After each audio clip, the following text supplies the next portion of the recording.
De l'eau. Elle l'attaque pas le chien. Oh, pas complètement. Peut-être parce que c'est la route, c'est des voitures.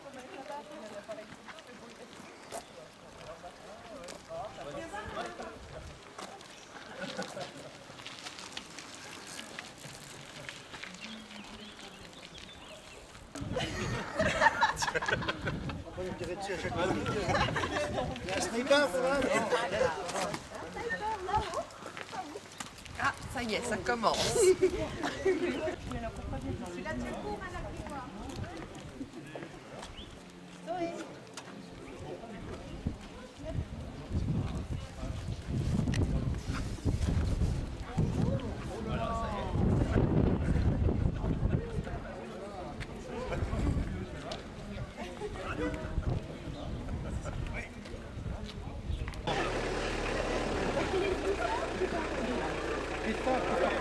Josette n'a pas entendu. Oui, donc le plus massif c'est par l'intérêt, par Jean-Antoine. C'est moins pentu.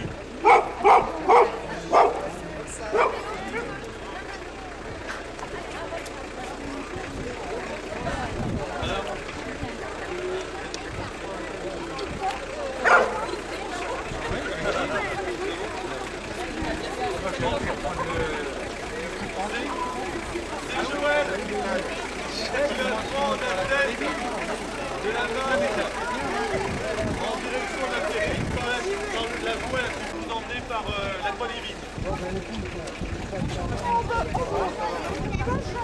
Donc la Croix des Vignes, c'est à travers Saint-Guillemets et c'est là. Je me rends compte parce que il a interdit de protéger. Ça va? Je crois parce que je prends la faute. Parce qu'on a dit qu'on prenait le chemin. Longtemps.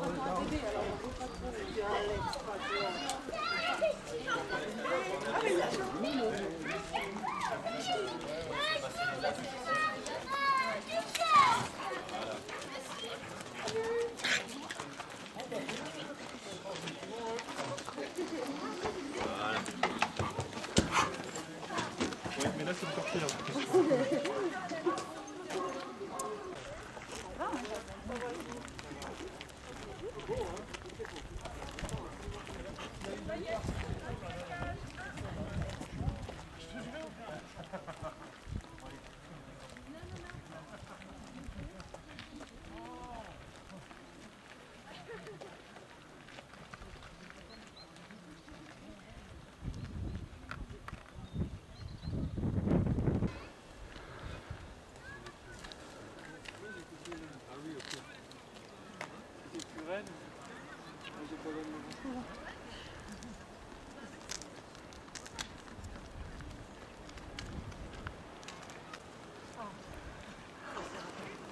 C'est plus raide de l'autre côté, dis donc. Hein.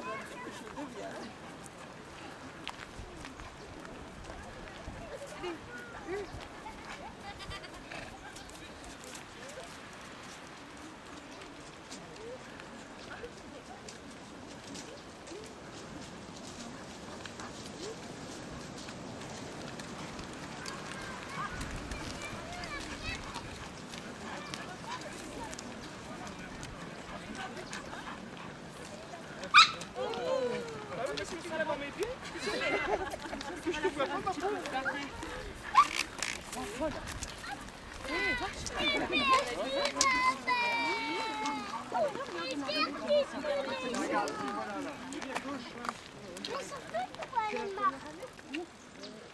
On voit pas qu'on est essoufflé avec la caméra, non? Non, Ah non.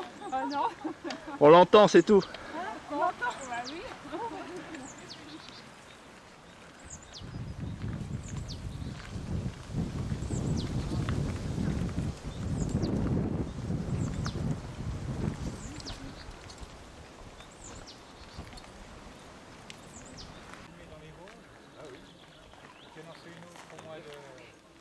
Septembre, on va dans les Alpes.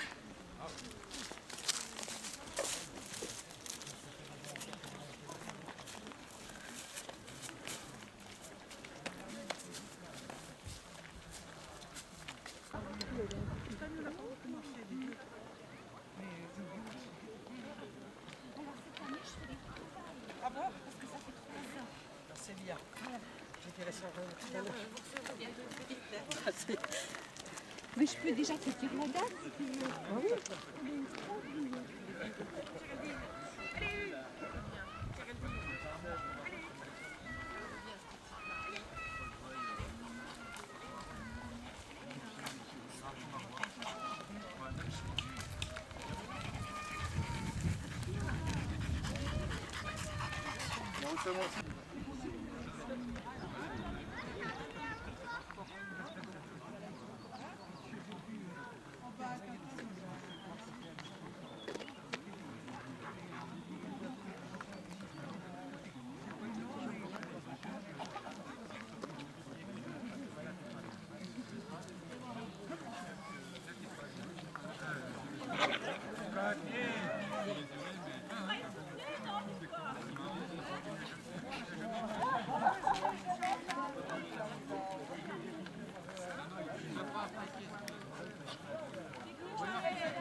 Bien ici là, ça va?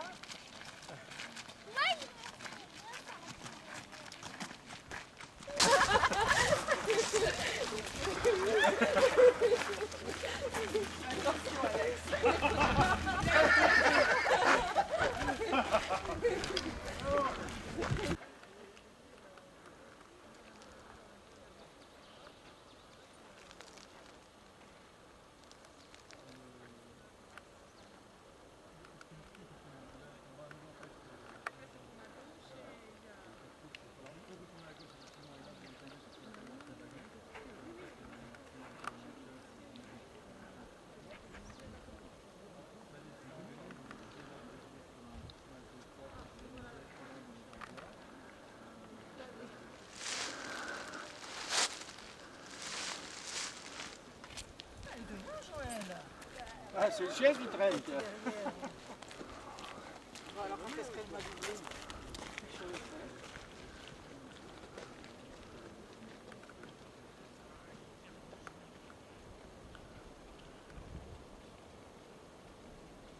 Il était devant puisque Christophe m'a dit c'est... Ah non, t'inquiète pas, il va être...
ça vient d'arriver, on va gagner. Voilà. T'as pas enlevé le casque, non?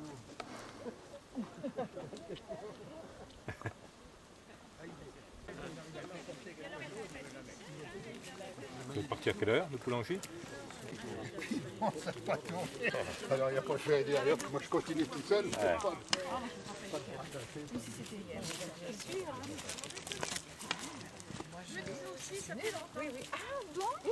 Et j'étais à l'école, donc bon, à la petite école.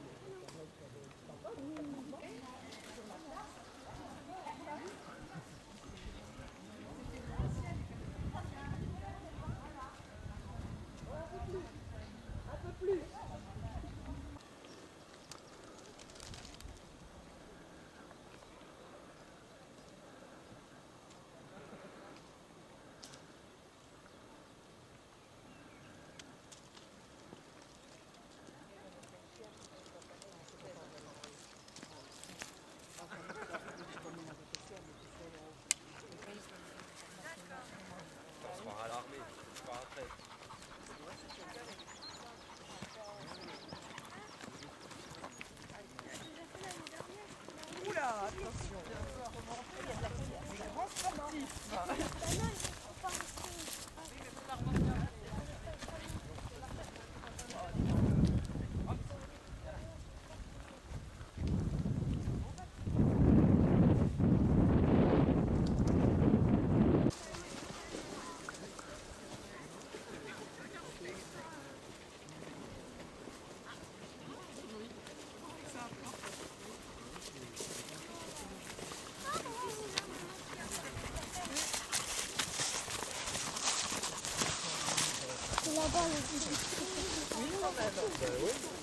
Mais dans sa façon de...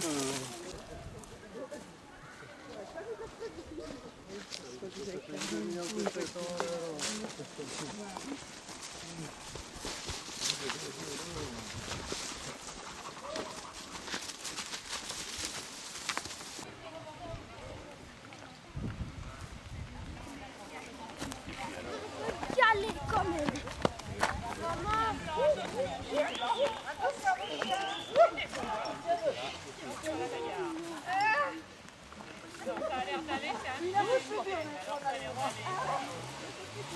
J'y touche pas.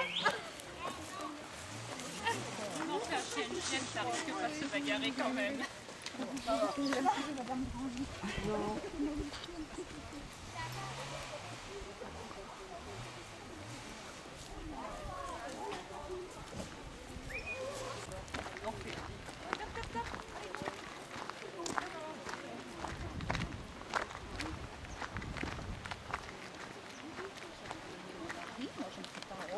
Ah, parce qu'on voit un truc rouge, c'est lui. Alors donc, comme ça, je te le coupe. Je ne veux pas le faire.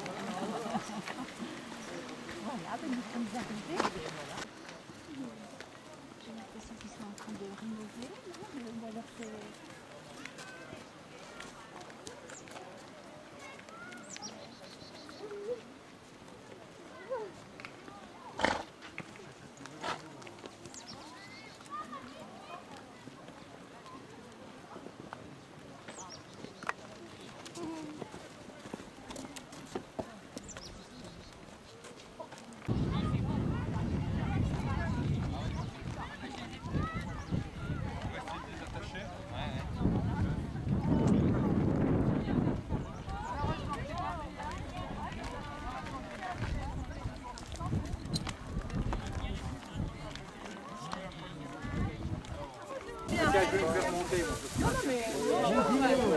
Alors, on fait des affaires là?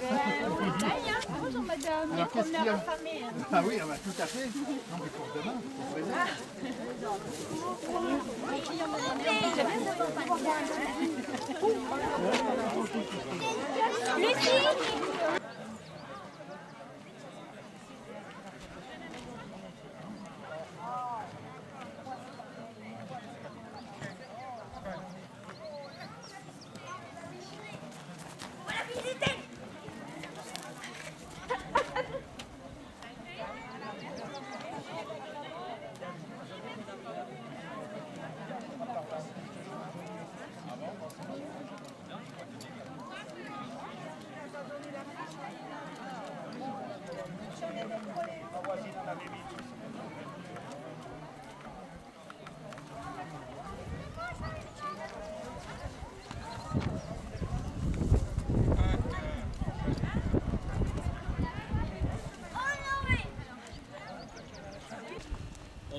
différents endroits, dont notamment le Vedet qui se situe un petit peu plus en haut à travers bois.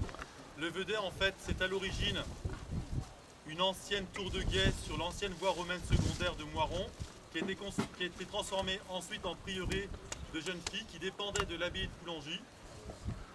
À la fin du Moyen-Âge, il n'y avait plus assez de jeunes filles pour ce prieuré. Ça a été abandonné, repris en ferme. La ferme s'est agrandie. Il y a eu une excroissance, donc ce qui fait que jusqu'à encore aujourd'hui, on appelle ceci les fermes du Vedet. Mais une seule est à l'origine effectivement de la tour de guet. Et au 19e, les fermes ont brûlé. Et aujourd'hui, il n'en reste absolument plus rien. Donc vous avez, lorsque vous venez donc de Coulangy, vous êtes sur Moiron, vous avez donc sur votre droite le Vedet. Sur votre gauche, vous avez donc deux particularités géologiques qui sont le petit entonnoir et le grand entonnoir. Dans le petit entonnoir, il y a une tuffière en formation qui aujourd'hui n'est pas protégée. Si vous allez donc la voir, essayez de ne pas tout piétiner. C'est un endroit qui est extrêmement joli, qui deviendra probablement un site touristique comme la tuffière en allant sur l'Angle. Donc maintenant, on est donc à Moiron, l'ancien prieuré de Moiron. Donc il faut se remettre donc dans le contexte. On est donc aux alentours du 4e, 5e siècle. On est, je dirais, à une période où la religion est assez importante, extrêmement lourde.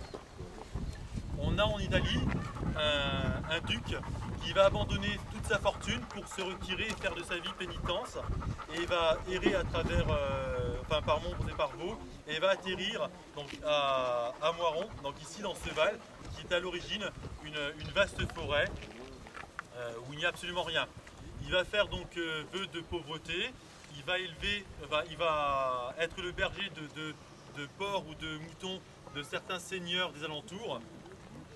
Il va à chaque fois refuser le pain qu'on lui proposera en paiement de ses services pour les offrir à des pauvres. Donc de toute sa vie, il n'aura mangé ni pain, ni denrées, je dirais, voilà. Il s'est nourri effectivement d'herbes et de racines. Comme quoi on peut Saint-Évrard, vivre avec pas voilà. grand-chose. À sa mort, il avait émis une volonté, il s'est approché à 2 bœufs en joute, et là...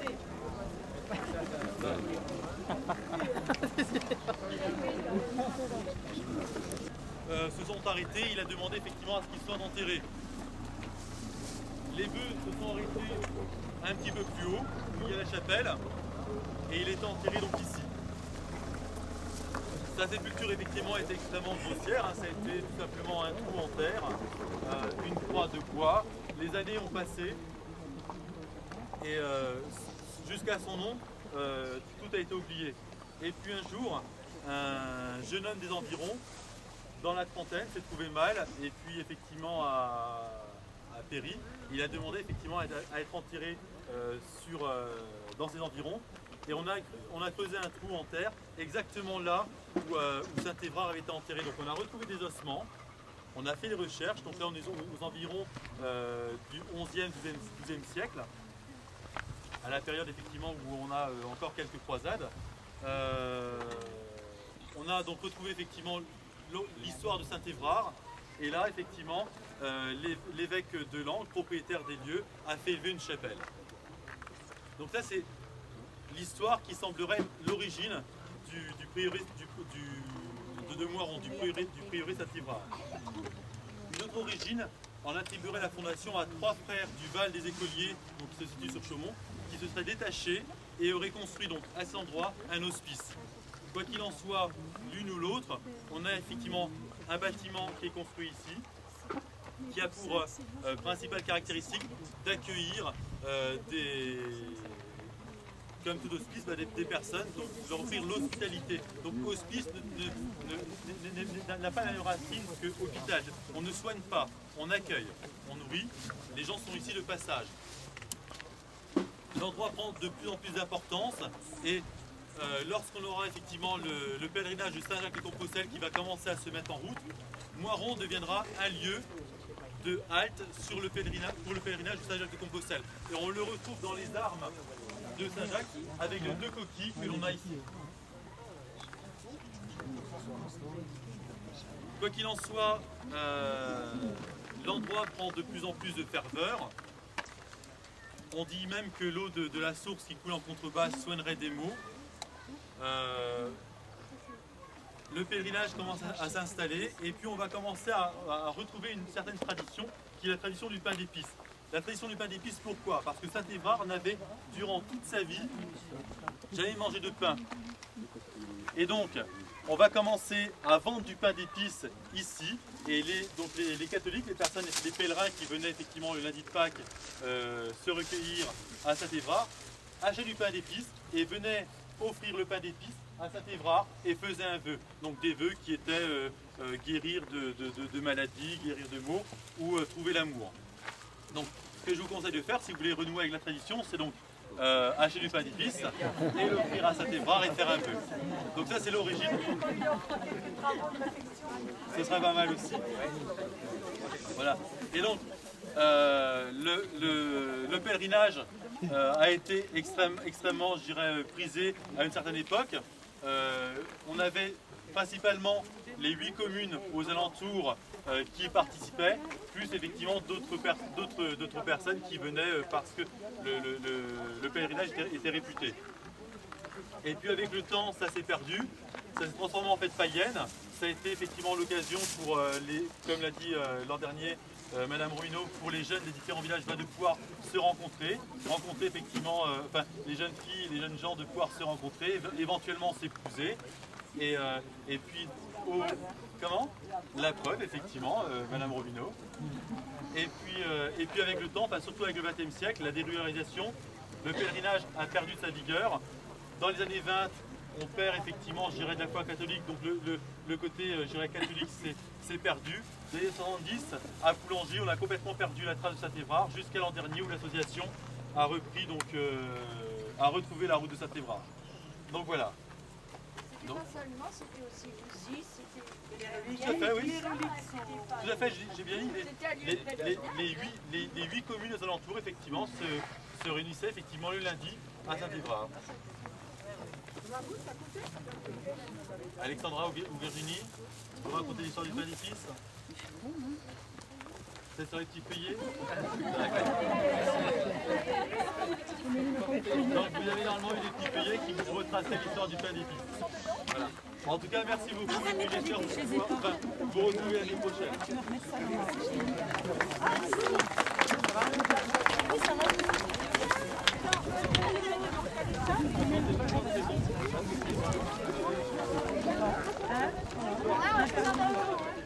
vous a pas vu, vous êtes arrivé comme celui-là? Ah, vous arrivez là? Mamie? Elle a été un peu débordée.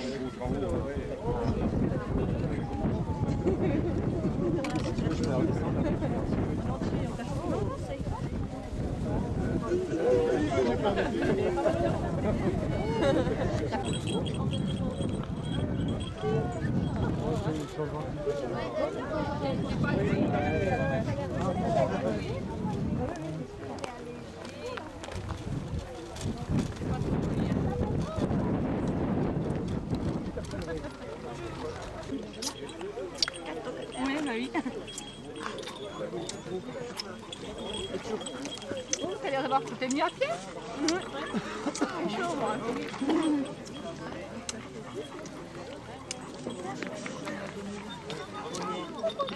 Donc on l'a pas amené. Elle me donne, on va la rester contente. Il dort bien, hein.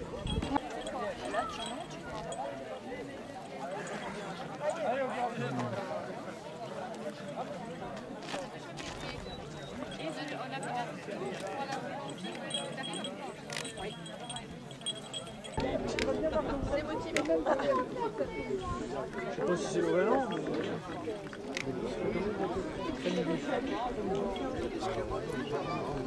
Traite bûche. Quand on traite de... Est-ce que tu arrêtes? Tu sais ce que c'est que ta campagne? Oh. Ils ont tous trouvé un petit point.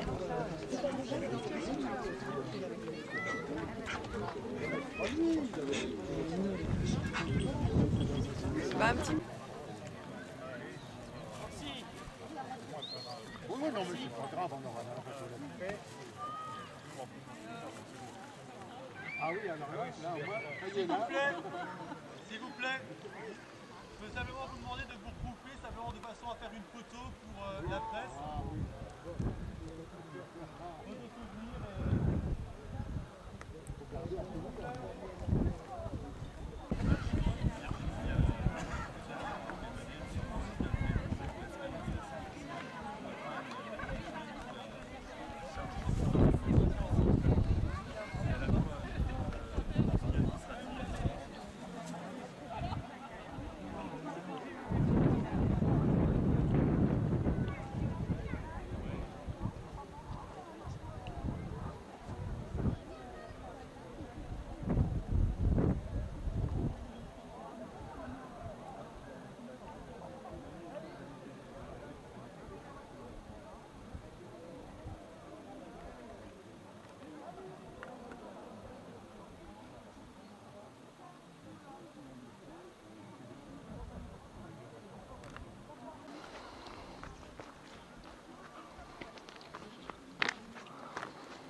faire comme il veut être filmé, ce bel